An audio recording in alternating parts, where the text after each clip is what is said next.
자, 법원의 구속영장 기각으로 검찰이 이례적으로 입장을 발표하고, 네, 법원이 반박하고 대단히 이상한 일들이 벌어지고 있습니다. 영장 전담 판사가 아니라 영장 해설 전담 판사 이정열 전 부장판사님 전화 연결되십니다. 안녕하십니까? 아유, 배고파요. 지난번에는 저희가 그렇게 찾았는데 전화를 안 받으셔가지고, 네. 전화를 안 받은 게 아니고, 네. 전화기에 행방이 묘연해가지고. 아, 전화기가 행방이 묘연했다고요? 본인이 행방이 묘연한 게 아니었어요? 네. 네, 택시에 놓고 내리는 바람에. 아, 그러셨군요. 그럼 택시 기사라도 받았어야 했는데. 예. 재밌었을 텐데. 예, 나중에 받아주시더라고요. 예. 판사님? 네. 시간도 없는데 얘기는 나중에 만나서 하고요. 네. 자, 저희가, 이 사안에 대해서 이제 말들이 많습니다. 이제 핵심으로 바로 들어가 볼게요. 예. 원래 이제 뭐 검찰은 수사 편하게 하자고 구속을 원하는 경우가 많고 법원은 뭐 방어권이나 인권 때문에 기본적으로 불구속을 원칙으로 하고 이런 원칙들이 있지 않습니까? 언론들이. 그렇죠. 예. 그런 언론들이 있어서 어차피 입장이 갈리는 그 양 주체라 이렇게 정면으로 충돌하는 경우는 거의 못 본 것 같거든요. 저는 좀 있었어요. 제가 영장 전담할 때도. 이렇게 제 말은 뭐냐면 이렇게 공개적으로 그렇죠. 성명을 서로 검찰과 판사가 서로를 욕하는 건 저도 많이 봤습니다. 많이 봤는데 제 말은 이렇게 국민들을 향해서 그렇죠. 예. 서로 막 성명을 내고 이러는 거는 저는 기억이 없거든요. 보통은 언론에서 취재할 때 그 답변하는 형식으로 하지 먼저 적극적으로 나서가지고 하는 경우는 저도 본 기억은 별로 많지 않습니다. 그러니까 검찰이 열이 받았나 봅니다. 네. 자, 그러면 최근에 일련의 영장 기각 사건들을 보면서 혹시 판사님이 보시기에 영장의 발부와 기각의 기준을 통상적인 기준을 벗어났다 이렇게 네네. 보여지는 사건들이 있습니까? 예, 그게 이제 검찰에서도 예를 들고 있는 사건인데 네. 일단 뭐 정유라 예. 영장 기각됐을 때, 그다음에 우병우 예. 영장 기각됐을 때, 그다음에 이재용 씨 최초의 영장 기각됐을 때, 네. 그리고 최근에 이제 뭐 카이 네. 한국 항공우주산업 그 관련해가지고 경영지원본부장 영장 기각된 거, 예. 그리고 얼마 전에 양지회, 네, 양지회. 거기도 예, 거기서 폭발했죠. 예, 그래서 거기서 아마 검찰이 그동안 쌓여 있었던 게 폭발한 것 같은 생각이 드는데 다 이상해요. 이상하기는. 왜 이상한지 좀 전문가로서 정리를 해주시면요. 전문가라고 하시니까 부담스럽긴 한데 일단 영장 판사도 해보셨잖아요. 게다가. 예, 그러니까 크게 보시면 예. 이 영장에서 가장 문제가 되는 게 뭐 다른 거는 큰 문제가 안 되는데 예. 도주 우려하고 증거인멸 우려거든요. 네네. 이게 글자 그대로 우려잖아요. 그러니까 이게 도망을 갈 거냐 아니면은 증거를 인멸할 거냐 미래 사실에 관한 거여가지고 네. 엄밀하게 따지면 뭐 궁예 관심법도 아닌데 어떻게 알아요 그거를. 그렇죠. 알 수가 없잖아요. 예, 그러니까 이게 결국은 그냥 가만히 놔두게 되면은 법원에서 자의적으로 판단하게 될 가능성이 상당히 높은 영역이에요, 이 부분이. 그렇군요. 예. 그러니까 불신이 쌓일 수 있는 또 문제가 생길 수 있으니까. 그래서 네. 법원 내부적으로도 그동안 영장 전담 제도가 지금 실질심사 실시된 게 거의 이제 뭐 20년 넘었는데. 예.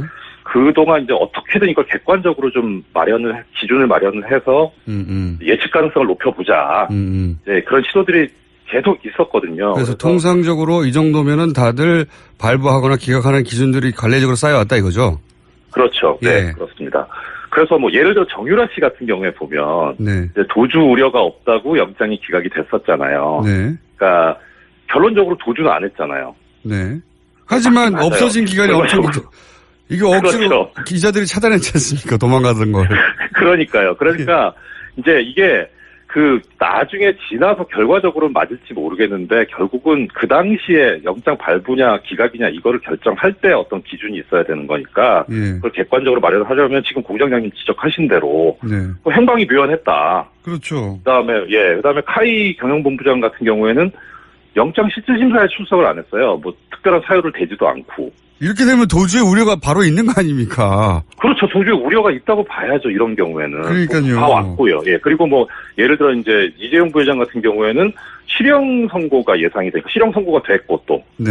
그러니까 예, 이런 경우에는 실형 선고되면 아무래도 이제 수감 생활을 해야 되니까 그걸 겁내서 도망가지 않겠느냐라고 이제 이런 정도로 기준을 마련을 해요. 그리고 우병우 전 민정수석도 어디 갔는지 모르는 기간이 길었습니다. 그렇죠. 예. 그렇죠. 예. 그러니까 이제 제가 말씀드리는 게 그게 잘못됐다는 거죠. 그리고 예를 들어 양지혜. 증거인멸 예.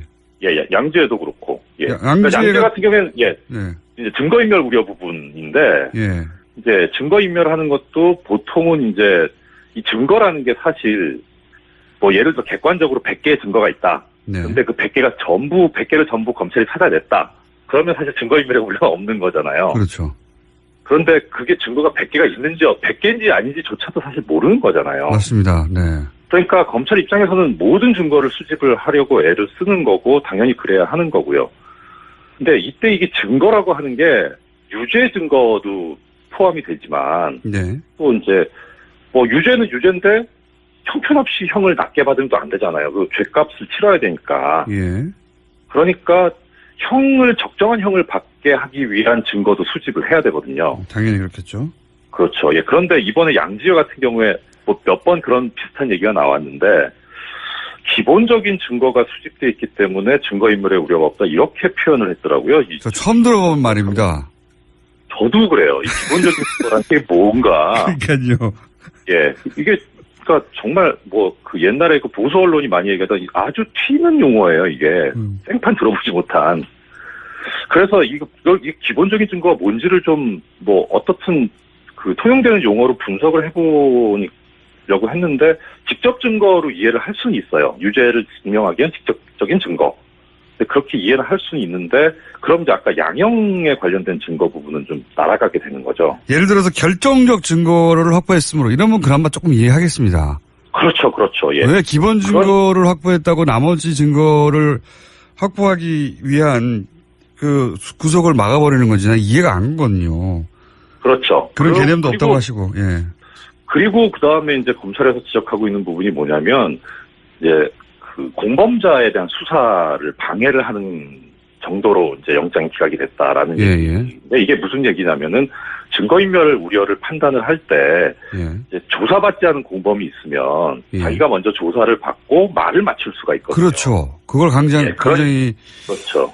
검찰은 싫어하죠. 예. 그렇죠. 그리고 싫어할 뿐만 아니라 그래서는 안 되는 거죠. 안 되는 거고. 그래서 이제 그런 경우에 증거인멸의 우려가 있다고 보는 게 또 법원에서 마련한 기준인데, 그래서 공범자에 대해서 이렇게 뭐 통신영장이라든가 뭐 계좌 추적 영장이라든가 이런 걸 기각을 해버리면 그러면 그 부분에 관해서 자료를 수집할 수가 없으니까 말을 맞춰버리면은 완전히 증거가 인멸을 될 수 있거든요. 그래서 통신영장 기각하는 것은 이해가 안 가는 게요. 서로 전화하거나 문자하거나 하는 걸 봐야 될 거 아닙니까? 그렇죠. 그러니까 이제 다만 보통 이제 이런 경우는 있어요. 예를 들어서 범행 일시가 뭐 예를 들어서 뭐 2017년 1월 1일인데 뭐 2001년부터 보겠다 통신 자료를 하면은 아니 뭐 15년 넘은 걸 왜 보냐 이렇게 될 수는 있어요. 그러니까 인접한 부분만 영장을 발부하고 좀 먼 기간 부분은 기각을 해서 일부만 발부를 하는 경우는 있는데 통째로 그런 경우는 그렇게 많지 않거든요. 검찰에서 증거를 수집하겠다는 걸 방해를 하는 거니까 오히려 법원이 증거를 인멸해버리는 수가 되는 거죠. 아, 예리한 표현입니다. 법원이 이거 증거인멸을 돕는 거다. 거꾸로. 그렇게까지 볼 수 있다. 공장장님 우리 그런 표현 이제 안 쓰기로 했잖아요. 자, 그래서 사람들이 아니 이게 좀 영장 검사를 판사를 해보지 않아도 이상하지 않습니까 이게. 지금은 이제 전문가로서 이상한 점을 전문가적으로 정리해 주시는 거고, 이렇게 이상한 기각이라고 이제 검찰도 주장하고 일반인도 그렇게 느끼는데, 거기 정치적, 그러니까 다른 고려가 있는 거 아니냐, 이런 식의 이유를 지금 정치적인 표현을 쓰지 않았지만 검찰은. 그렇죠. 네네.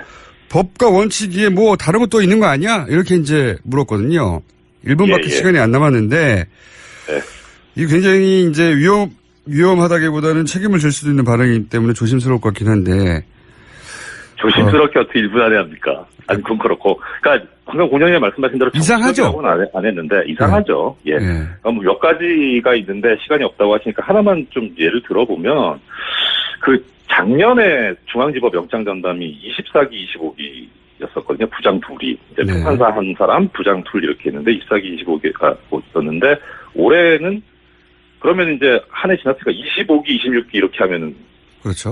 대충 그림이 맞잖아요. 근데 26기 두 분이 하고 있어요. 그 의미가 뭔지? 그게 뭔지를 잘 모르겠는데, 뭐 특출나게 영장 사건에 있어서 탁월한 능력을 갖고 있을 수도 있고, 그거야. 판사님?